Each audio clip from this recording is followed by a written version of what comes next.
I struggled with substance abuse for over 25 years.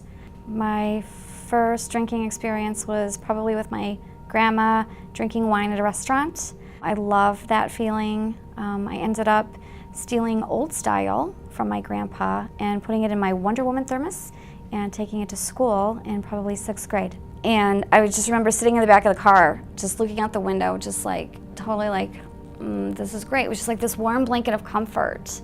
And I didn't really have to deal. Both of my parents are dead from the disease of addiction. My mom died many years ago. My dad actually committed suicide almost 4 years ago. After I turned about 17, drinking was like a binge drinking thing. If people had drugs, I did them. I wasn't like buying them at that point. I didn't start buying them until I was like 20, 21 when you get in the bar scenes, and that's, you know, because I was that girl, you know, the one that was taking her shirt off, throwing up, dancing on the bar, getting thrown out, starting fights. That was me. I knew I was out of control. I got a DUI when I was 20. And of course I blamed the police. You know, I blamed my boyfriend who wouldn't drive.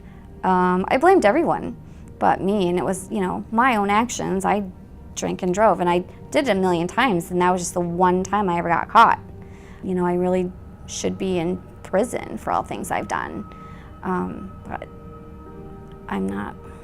I know that I had to change the cycle of addiction in my family because I had 3 children, and I saw my oldest daughter starting to struggle, and I just thought nobody would understand me. I was significant. Nobody could ever help me out of this hole I dug myself into. It was very difficult to take the steps to do so, but as I sat alone in a basement for 2 years, just filling myself with drugs and alcohol. My youngest daughter was about 8, and she brought me dinner downstairs to the basement because I never ate anything. She brought Popeye's chicken and mashed potatoes, which was like my favorite. She came back downstairs to get my plate, and I was totally nodded off, face first down into the plate of food. So as she's crying hysterically and thought I was dead, that was kind of an eye-opener because she was running around the house crying, "Mom's dead, Mom's dead." I finally ended up going to a state-funded treatment center, a little bit reluctant, but yet willing enough to know I had to do something. I did all my aftercare, I went to meetings, I connected with other women. As the fog started to lift, I realized that I didn't like the life I was living. I didn't like the man I was married to. I ended up getting a divorce, and during that divorce I did lose custody of my kids for 9 months because of my past. But that didn't stop me.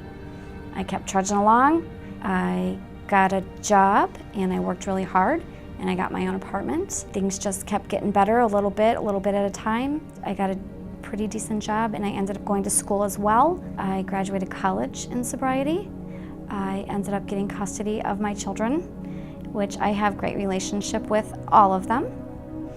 I did go to treatment in 2009, so there were some hiccups along the way, but you know what? It happens. It's human nature, human behavior. If I don't watch myself, I can eat the entire cake. I can buy that shirt in every color. I can buy that color lipstick in every line. So there's still that addictive behavior I have. I just have to know how to, you know, keep an eye on it. What are my motives? What am I willing to accept the consequences for my actions? And am I doing a kind and loving thing? Those are kind of 3 things I run through in my head that my sponsor taught me very early on, and always to pick your battles. You don't have to fight with everyone. Pick what's important. Is it worth it? I always look myself in the mirror every day and say, can you do this 24 hours without picking up? It just starts to add up. You know, granted, it's not perfect. I can accept life on life's terms today. I don't always like what's going on, but I don't have to run from it either. I have different coping mechanisms such as journaling, my network of friends, my own spouse is in recovery. So there's just a lot of things that I can do, a lot of therapy.